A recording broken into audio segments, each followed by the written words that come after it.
Everything's coming up Palworld. We'll talk massive sales numbers, a roadmap for the game, and the Pokemon Company's reaction. And we've got some more unfortunate layoff news from some of the biggest names in the industry. We're going to talk about all this stuff and so much more right now on Gaming News Weekly.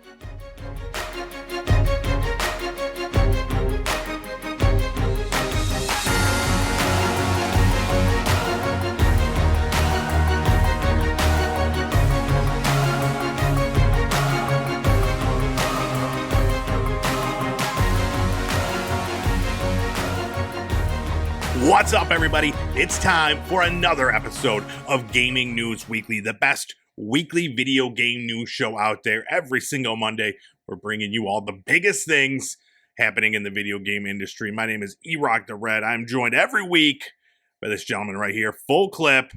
What's the haps, my dude? How are you? Back at it again. Doing good. How are you? I'm great. I'm excited. I feel refreshed. I'm good. I'm real good. Oh, yeah. This is the big post Palworld episode, I would call it, and I can't wait to talk about the 35 hours I've already put into it since Thursday. 35 hours, huh? Yeah, that's impressive. It got me off that Grand RP teat. I needed this. It did, yeah. Because last we talked, you were you had not paled the world at all, and now you're a veteran. All right, tell me about it. What are your thoughts? Okay, so. I guess we can start with all the controversy that everybody's putting up around this game. The big stink from a lot of Pokemon fans, especially. Like, I see it out there in the wild. I see somebody say, like, I don't really care if it's a good game or not. I hope Game Freak sues the hell out of them. Mm-hmm. Why are you standing for, like, $1 billion corporation? They don't care about you or they'd make good games. I don't know. Exactly. That's the point. Like, we put out a TikTok and it generated a lot of discussion. And all I focused on in the TikTok is that there are a lot of similarities between the Pokemon and the Pals. Never stood on, any, I'm just saying there's a lot of similarities, which there are. Just by looking at it, you could tell. People lost their minds about this, dude. It's funny. Like, people were just like, very, very much in favor of Palworld on the TikToks. I was expecting, because the vocal ones have been the Pokemon ones. Right. So, like you said, like screaming out like this will not stand. But like, dude, we took hits from even bringing it up. People were like, you're just pissed that they made the Pokemon game that we've been wanting for all these years. And I'm like, no, I agree. Like, this is it. This is, finally someone is making that Pokemon game that we've been wanting. That's not just a rehash of all the ones that have come before this. So yeah, it's crazy out there, dude.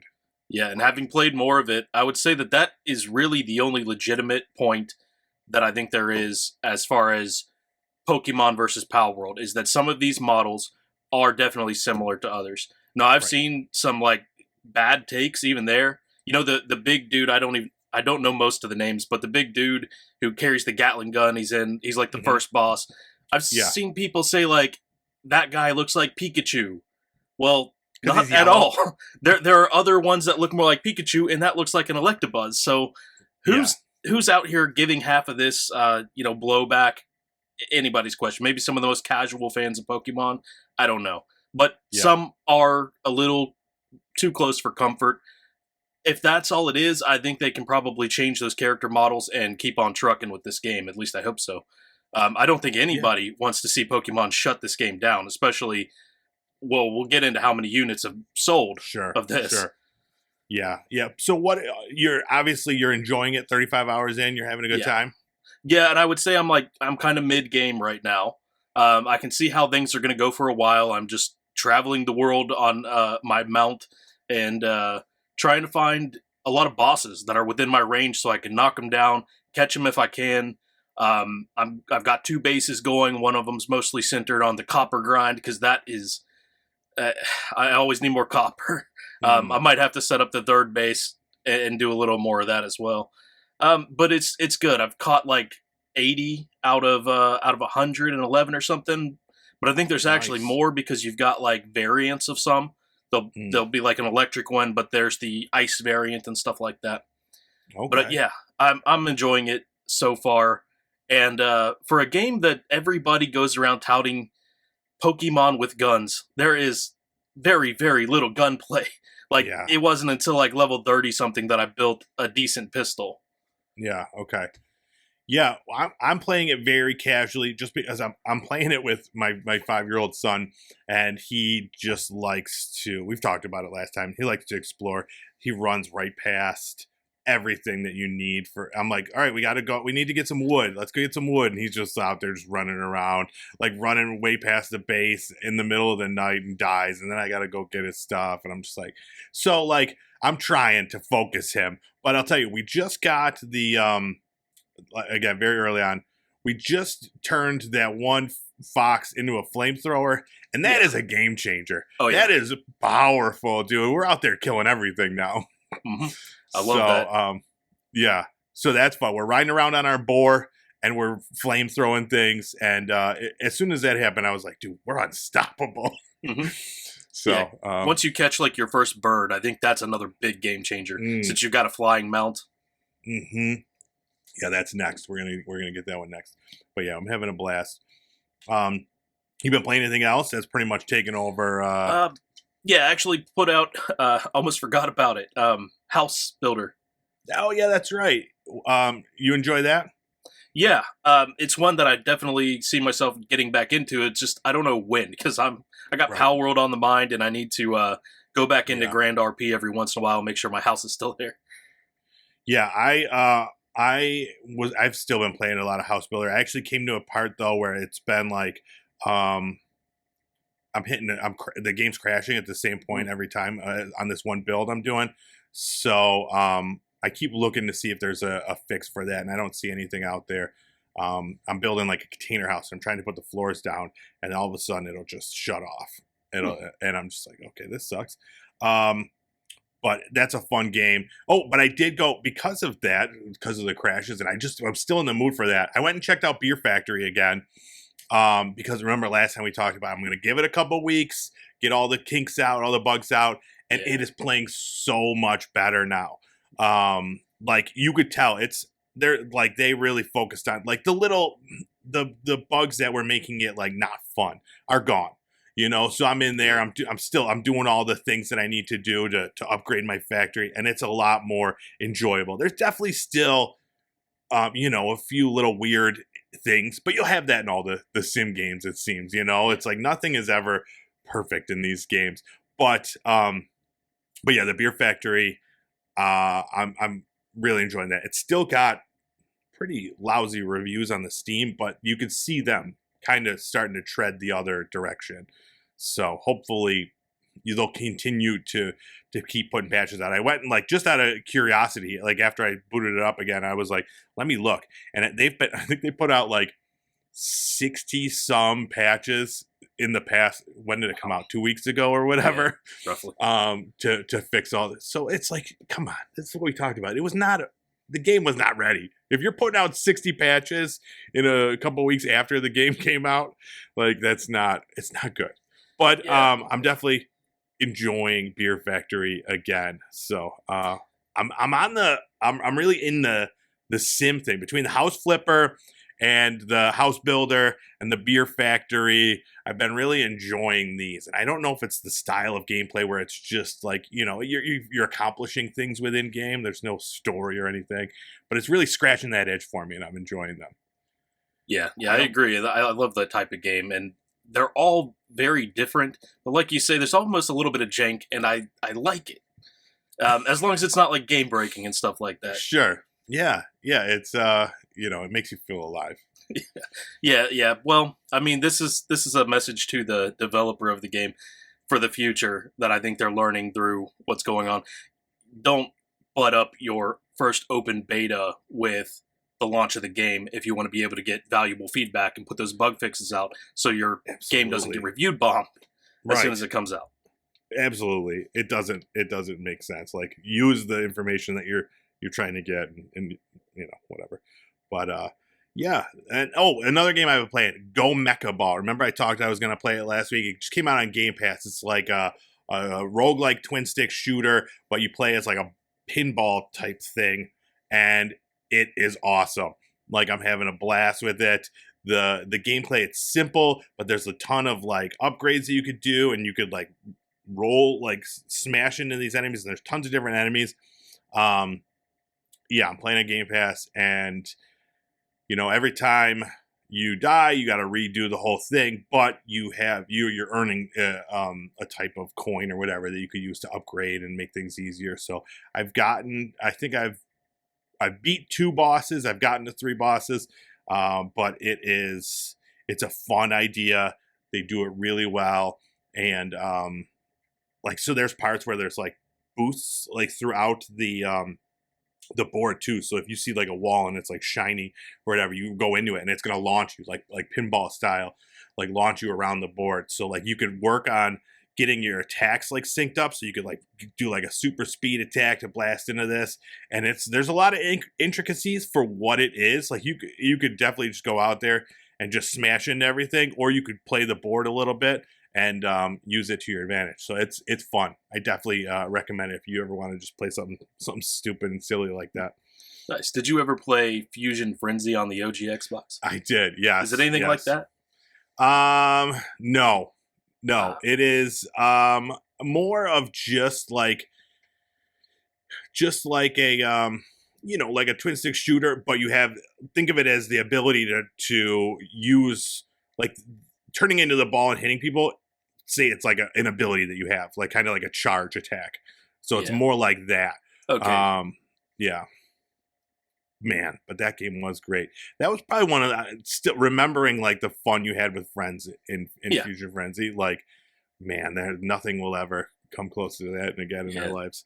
Been so long. I barely remembered it, but I remember like you're a person in a ball and you're smashing into each other. Yeah. So I didn't know how similar these two would be. Yeah. No, that one different, but so fun. All right. You ready to move things along? Let's do it. All right, let's talk about our new releases from last week.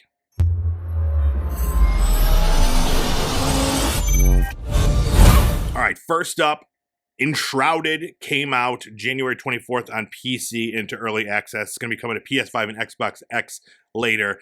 This is a poor time to be a survival game because you got to compete with Palworld. And unfortunately, this is it's a survival RPG. This one, it's more fantasy oriented. A lot of people are more comparing this to Valheim, but it's got all the RPG elements of it. You go out there and you can fight bosses, and there's skill trees, upgrade your character and stuff. But at the same time, there's this voxel based like building thing where you could create like these huge castles and like towns and villages, and it's really cool. It's got 16 player co-op, and it looks so fun. I almost I was like, maybe I'll start this game, maybe I'll check it out, because it does look like everything that I would want to do in a game. But at the same time, like, I know I'm not a huge survival game fan, so I was like, all right, I have so many games I'm playing right now, maybe we'll check it out somewhere down the line. It's getting great reviews, but it definitely looks like something that I could see you getting into when after the Palworld itch has worn off. But yeah, it's unfortunate that it came out the same time as that. Yeah, I mean, I'm a sucker for these base building games, and especially if it's done right. And that's one thing that I will say Palworld's not quite got right. We'll talk about it more when we get into the news of the week. But if this does it, like you're saying, like voxel based, and you can build like huge things, that might be a game changer in itself, because I don't know. I mean, I guess you can build pretty large on Ark and Conan Exiles and maybe Rust. But in these games, you almost always hit like a build limit way too soon.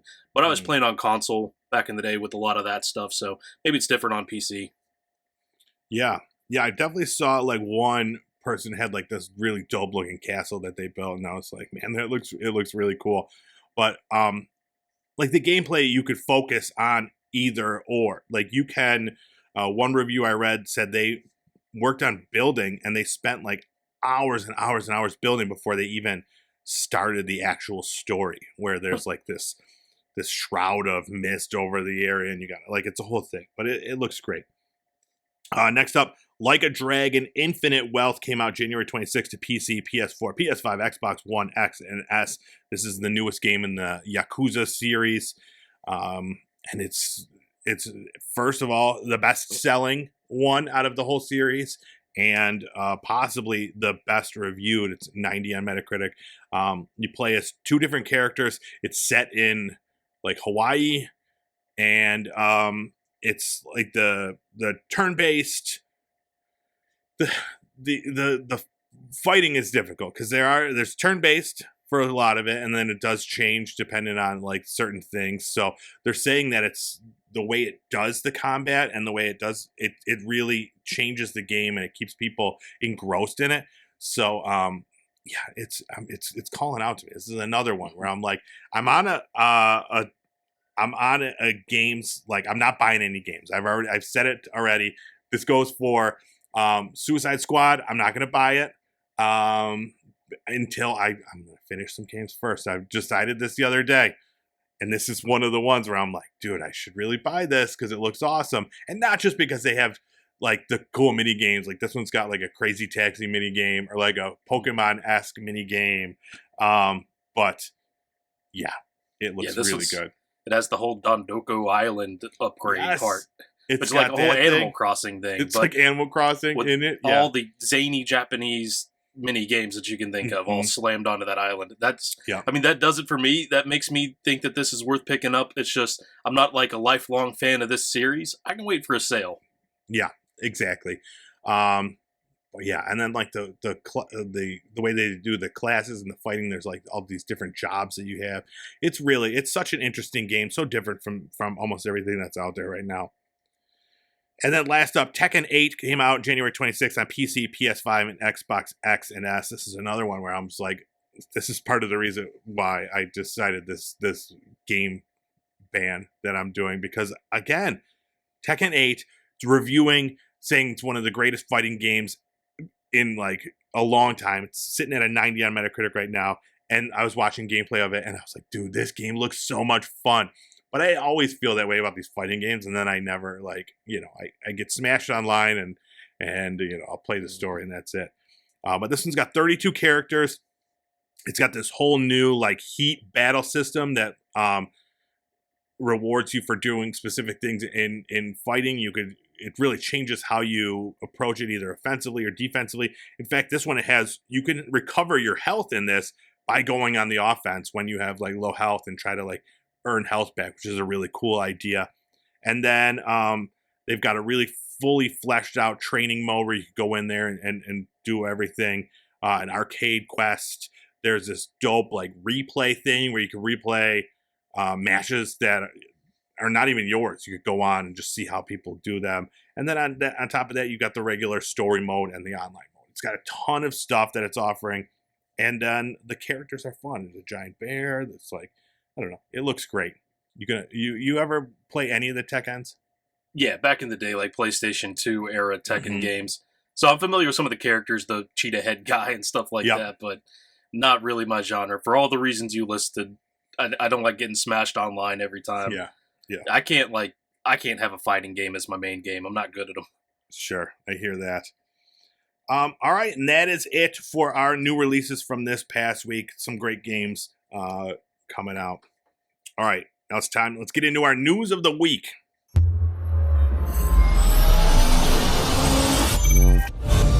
All right, let's talk about Palworld. Like we haven't done that enough already. Palworld, craziest thing happening right now in games. Sold 8 million copies in less than 6 days. And that's just the Steam numbers. It's also on Game Pass. It's crazy. Pocket Pair put out a tweet, says Palworld has sold over 8 million copies in less than 6 days. Thank you very much. As stated previously, we continue to work at full speed on addressing bugs and issues. Thanks for your support. And then on this, they also, Jeff Keighley tweeted out that he said the sales translates into approximately 189 million USD in Steam sales in 5 days. Crazy, dude. And we weren't even sure if this was a real game. We're like, is this a real game? is this can't be legit. This can't be true. And then it is, and it's made $200 million in a week. Yeah, that's impressive. Yeah. So like we touched on it a little bit earlier, and it's breaking all the records. Over 2 million concurrent players on Steam. Is the largest paid game by concurrent player count and second highest played game of all time. And then like all the sales.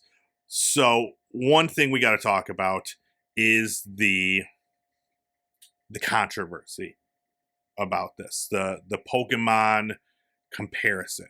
Now, again, we touched on it earlier, and I just want to read real fast. We finally did get a statement from Pokemon. It says, "We have received many inquiries regarding another company's game released in January 2024.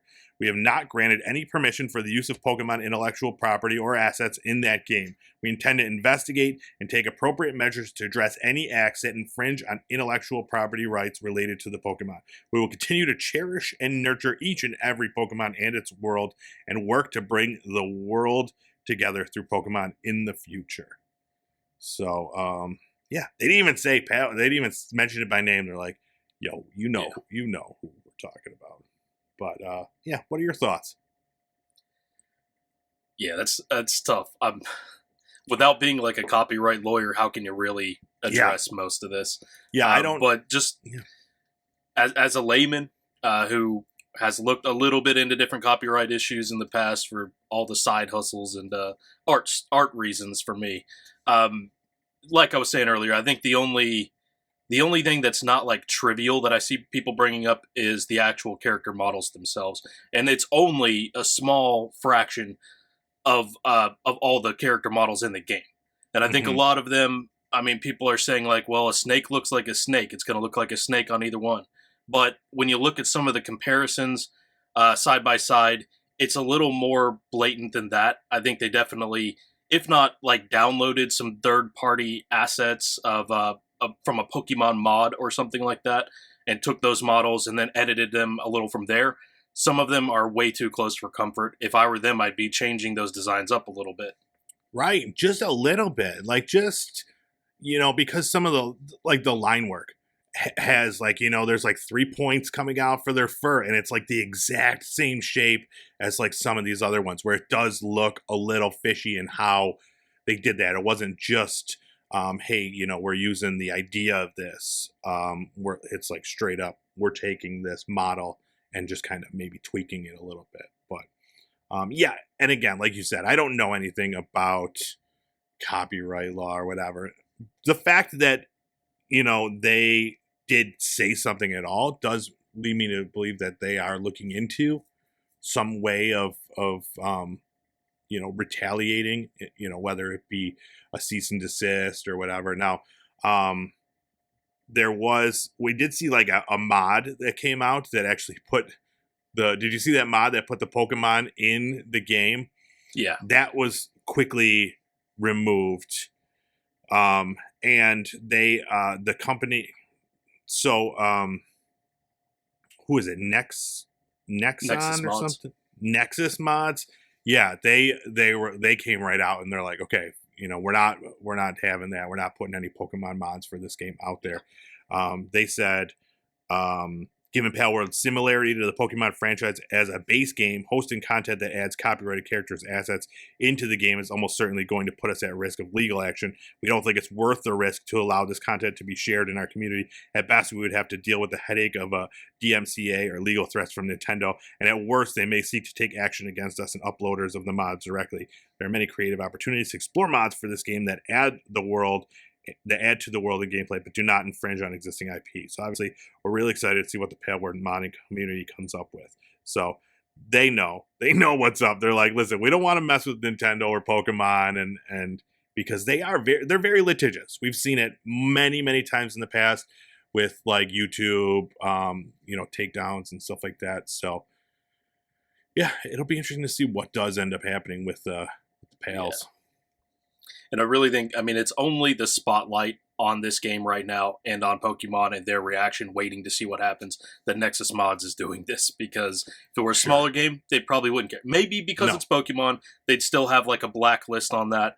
But I mean, give Yeah. this thing a week, you're going to have a Tesla Cybertruck modded into this game so you can drive it Yeah. around, and they're not going to say anything about it.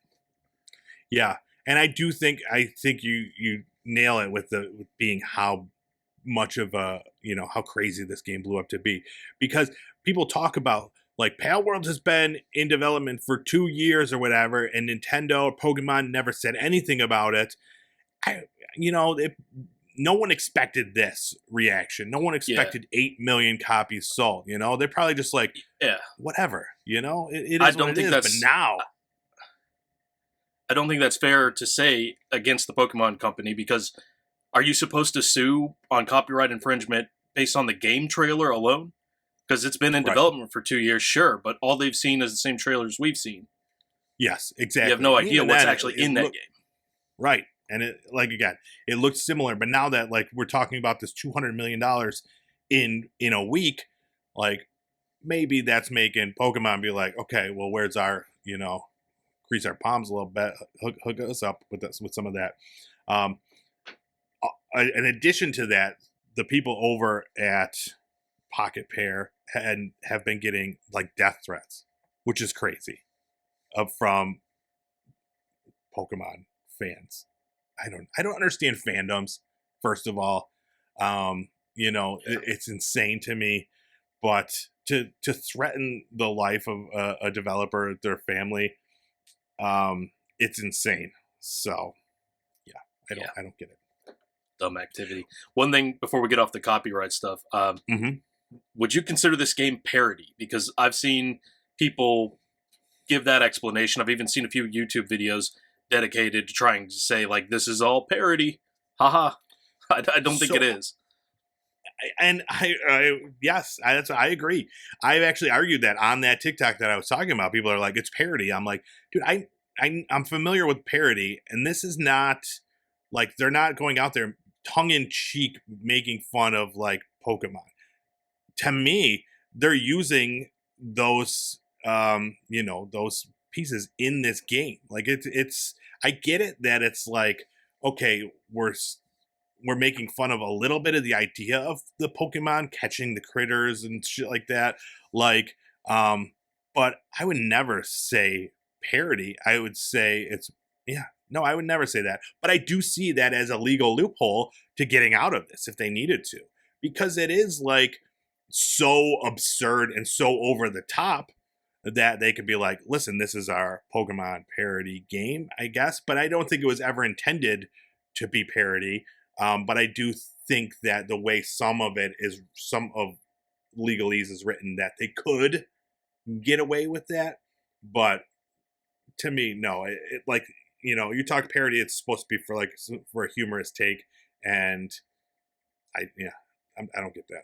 To me, it just seems like theft of ideas. But again, and I'm not like down on that, because Pokemon, they've stolen, every game steals from everybody else. Like we said though, just switch it up so it doesn't look like some of these models were like literally traced or whatever, recreated. Because the idea of the Pokemon thing, it's not owned by Pokemon, it's not owned by Nintendo. The idea that you could, catch these monsters. We're talking, and then though even the design of the Pokemon, you could look back as far as like Dragon Quest to see like a lot of things that came off from that, and then like there's always new Pokemon style games coming out regularly in like Japan. They just don't make it this way because of like popularity, and they all look the same to me. Remember like Yokai Watch, and there's the new one coming out, Doke V. That's going to be coming out soon, and that looks real similar. Like it's done. Like Soul, like we constantly talk about Souls-like games, how like they're blatantly like copying the entire mechanic of these Dark Souls games, and this is what it is. My only concern is like, yeah, those little tiny models where it's like this very, very, very similar, just adjust it a little bit. Yeah. Like don't steal other people's work is what it does kind of look like they're doing. Right. And I've That's all. seen even the criticism beyond Pokemon that this game is just a bunch of other elements from a bunch of other games. And like you said, that is what every single game is. I don't Yeah, know of a game that's really done something completely original in a long time. They are few and far right. between. Yeah, and I'm like not criticizing the game at all. Like I think the game itself is nothing like Pokemon. Occasionally, yeah, you have to throw a ball out to catch the monsters, but like that's that's fine. It's an idea, it's a mechanic, it's been done, sure. My only concern is like I said, the similarities of the pals to the Pokemon. Yeah. But I think the gameplay is fine, is different. It does pull from all these other places, never really blatantly stealing anything, but it's a very well made survival game with a ton of different things from different franchises. So absolutely. They did update what they have planned for the future of Palworld as well. So they said, um, first they're going to prioritize fixing all the bugs and stuff like that. There's still a ton of bugs in the game that need to be ironed out. And then they're going to be working on new features, PvP, PvP for pals, raid bosses, crossplay between Steam and Xbox, as well as improvements to the building system. So their roadmap right now is addressing the critical issues, bugs, that sort of thing. And then improvements to implement soon are key configuration improvements, improvements to base PAL AI and pathing, and then future updates include PvP raid bosses as part of endgame content, a PAL arena, and then various Xbox feature improvements, server transfers and migrations, improvements to the building system, new islands, PALs, bosses, and technologies are all on their list. So, yeah, I mean, you think about it, this game is still in early access, which is Yeah. another crazy thing. Like In the first week of early access. yes, yeah. So, man, Pocket Pair, they did a great job. I think all things considered, like hats off. It's a great game. It's a fun game. And I don't like survival games, and I'm enjoying the whole process. Like again, I'm still very early game, and as far as the base building, I did see like someone had like this huge base, and then something happened or it caught fire, and the whole thing Yeah. just burnt down. And I'm like, Been there. no, I'm not doing that. That sounds awful. Yeah, from what I've played, I think you're better off putting things on the solid ground. They'll survive better than if you put them on like any kind of wooden structure. Yeah, yeah. Right now, like our base it's like a bed. That's pretty much it, Yeah. and then like some beds for the palace, and that is it. So, Yeah. I'm glad they know that this is an issue and they're going to do some improvements because honestly, the base building does kind of suck in this as far as actually using like the pieces and putting them together. yeah, I struggle to. I have like two tiers, one higher than the other. I just need to build a bridge, but it's not yeah. like a Not single does or it line not a up? bridge, but a staircase. Right. Yeah, but it's like you have to have everything perfectly in the right place. Nothing's on a grid though, so you have to get weird with it. And I Yeah. wish it were a little more simple, or that they'd let you sort of clip into things a little more. Yeah. Yeah, that needs some expansion and fixes. Yes. But all all things said, it's a fun game. But all right, we've talked enough about Palworld. Let's move things along. And let's talk about it's my least favorite part of the week, which is becoming a weekly segment here. Gaming layoffs. Now, this is a big one. First off, Microsoft is laying off 1,900 employees at Activision, Blizzard, and Xbox this week. It's about 8% of their overall gaming division. Now, we kind of expected this. Anytime you have a merger, usually it's followed by layoffs, redundancies, and that sort of thing. But this one was a little bit different. whole studios, big portions of studios were chopped.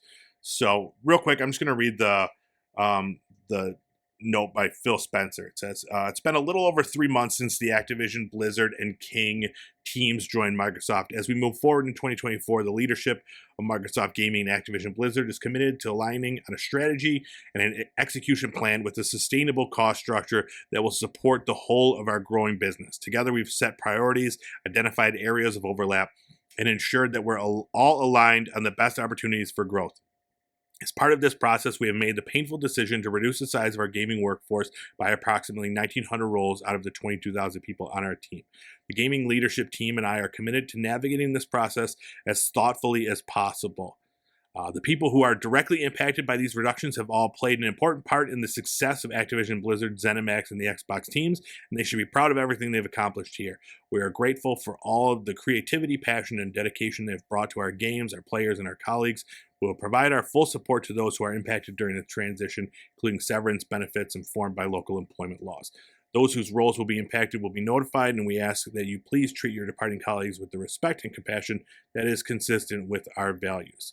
Looking ahead, we'll continue to invest in areas that will grow our business and support our strategy of bringing more games to more players around the world. Although this is a difficult moment for our team, I'm as confident as ever in your ability to create and nurture the game stories and worlds that bring players together. So, yeah, this one was pretty crazy. I also heard in a separate news article that 30% of Sledgehammer games was laid off from this. So, yeah, they shuttered one whole studio that was building their Blizzard survival game.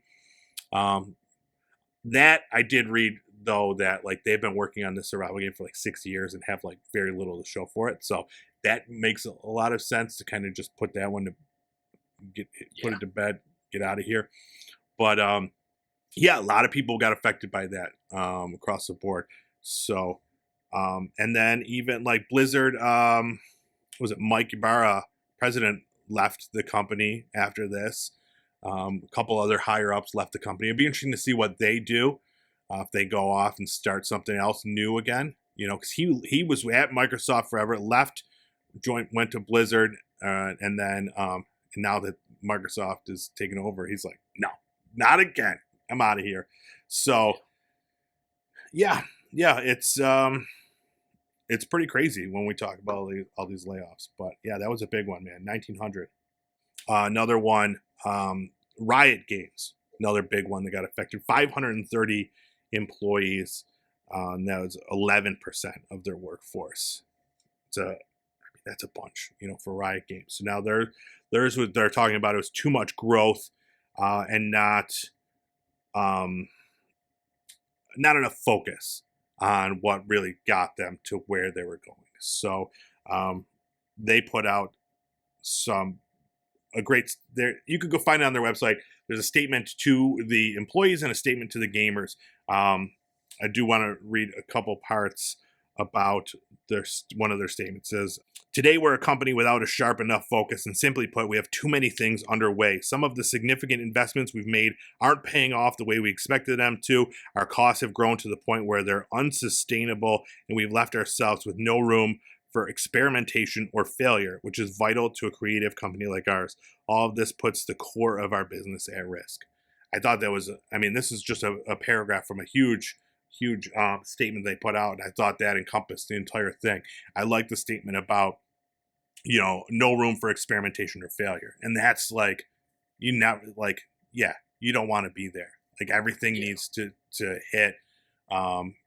Because they did so well with experimentation, and we're seeing like huge games like Valorant and League of Legends and that sort of thing because of that.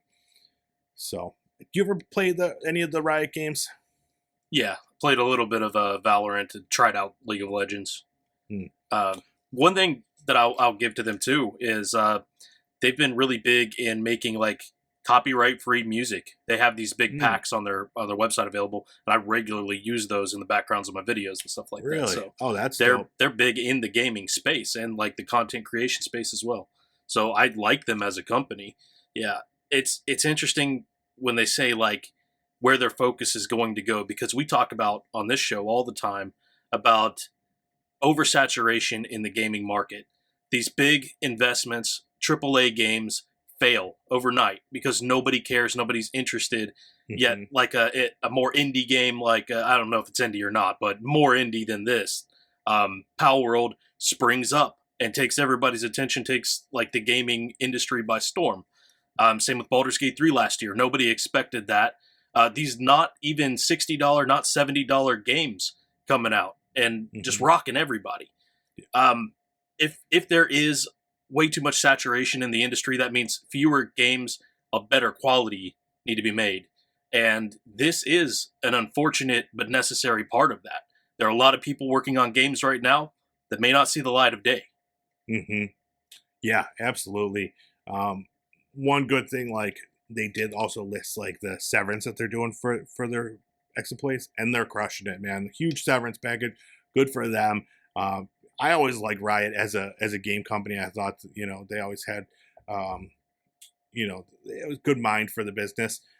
So that was really cool to see. And then so they did show what their vision is going forward. Again, it's a long statement. I'm going to read part of it. Our vision for the future is bold, and our commitment to our core live games, League of Legends, Valorant, Teamfight Tactics, and Wild Rift, is more ambitious than ever. We're prioritizing these teams so they can focus on the content, features, and updates that directly respond to what you've been asking for. Expect events, modes, and long-term roadmaps that lead to vibrant, hopefully multi-decade futures for these games.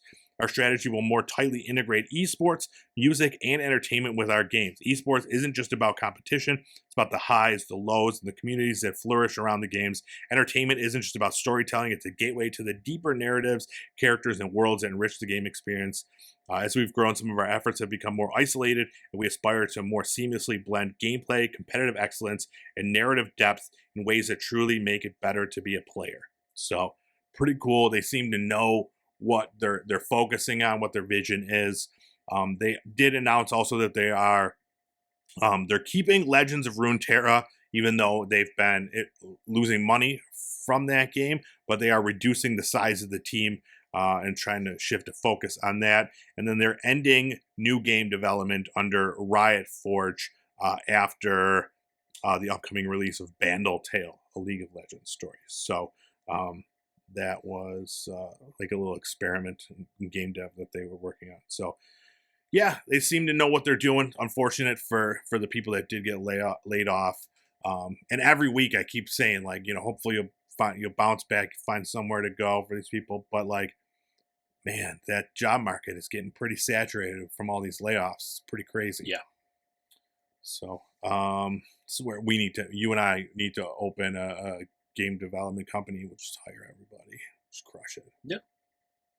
We're Pokemon gonna with swords this time. yes, Pokemon with swords. Let's start our Kickstarter right after this. Some good news though. Apple is allowing video game streaming apps on the App Store. So pretty soon we could see a Game Pass app, an NVIDIA GeForce Now app to be able to play games through Epic and through Xbox Game Pass. So that's pretty cool because right now they have apps available, but then you play through like Safari. It's all Yeah. it's a workaround.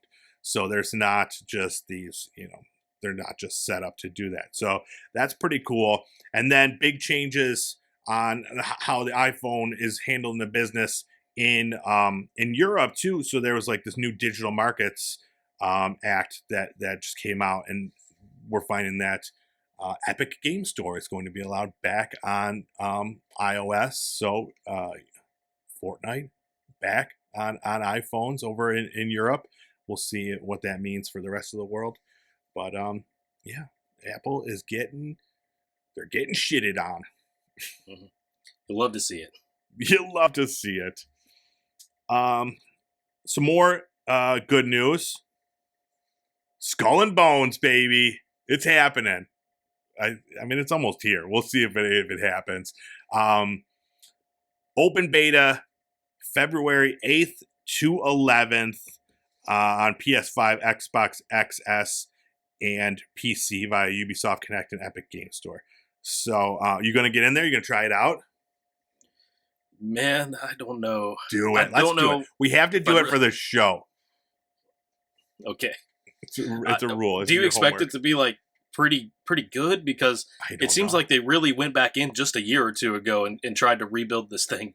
Yeah, I have no idea. I mean, I've heard from other people that have tried one of the earlier closed betas or whatever that like it's good, but they say it like that. It's good. So we'll see. I need to know. It says during the beta, players will be able to complete campaign contracts up to the mission called Exterminate the Rat. The beta will support cross progression and cross play. Progression will be capped at the rank of Brigand and will carry over to the full game. Yeah, I'm excited. I'm excited to see what this is, dude. I want to get in there. I want to test it out. I want to be a pirate brigand. Mm-hmm. It does sound cool. It's just I don't know if I want to play this version of the game. Yeah, I mean, this is the version I believe because I think it comes out then like a week later, right? It's come out February 14th or something. Yeah, I think it's right around there. So valuable time and valuable feedback everybody's going to get from this beta. Yeah, this is one of those betas where it's like, listen, build the hype basically, before our release. So, or even to make sure that the servers can handle it. Basically, I don't know, but I'm gonna try it out because I had no plans on buying it even before my game purchasing myself ban. I was not planning on buying this, but if I could try it out for free. And what if it's amazing? What if then I'm like, I need to be in there and play it? So, yeah, a couple weeks, I will report back. You will too. We're both going to do it. No questions asked. All right, and last up, we got a new game announcement. Game called Dungeonborne. This is a first-person. It's like a fantasy PvPvE dungeon crawler with extraction and battle royale elements. This game's got it all. It's the reason I included it. Watching the trailer and it's like, all right, it's a bit like, whatever. It's fine. It's made in Unreal Engine 5. It looks decent, but it's like a first-person sword magic game or whatever. But then once you start talking about what it is, this is when it gets a little bit more exciting. So you could do it solo or up to 3 players. And basically, you go into these dungeons, get the loot, and then either get out with your loot that you could use to like upgrade things, or you can stay in the game and like it becomes kind of like a battle royale, and you'll get more things the longer you're in the game, and you're playing against other players that are doing the same thing, and then other enemies within the game. So I like that. It sounds different, sounds interesting. There hasn't been, not that I'm familiar with, anything like that in the like this fantasy realm. There's like all the different traditional fantasy classes, your thief, your sorcerer, and that sort of thing. And each one has different abilities. So I like the idea of it. It's interesting, but who knows? I've been waiting a while to pick up like an extraction looter shooter like this. I was really sold on Tom Clancy's The Division when that first came out, but never picked it up. Closest thing I think I've ever played is like Destiny, if that even counts. The first Destiny anyway. But yeah, this in this setting, that's cool because we talk about a lot. The whole two-handed magic in one hand and axe in the other. Yep. These games that are a dime a dozen these days. So to actually change it up a little bit and have that feeling of, well, I got all this stuff on me. I might need to find an exit before somebody comes through here and I get stomped. Like having something that really changes it up and makes all your gameplay feel meaningful. Yes. That's a different way to do this game that everybody seems to want to do right now. That's awesome. Yeah, I agree with that. And there's a demo coming out the first week of February, and it's going to be part of the Steam Next Fest, which I think is February 5th, February 5th through 12th. So you could check out a demo of that on PC right through Steam for the week. So I always like that Steam Next Fest. all those cool demos and new game announcements and stuff like that for all those indie games. So it's pretty cool.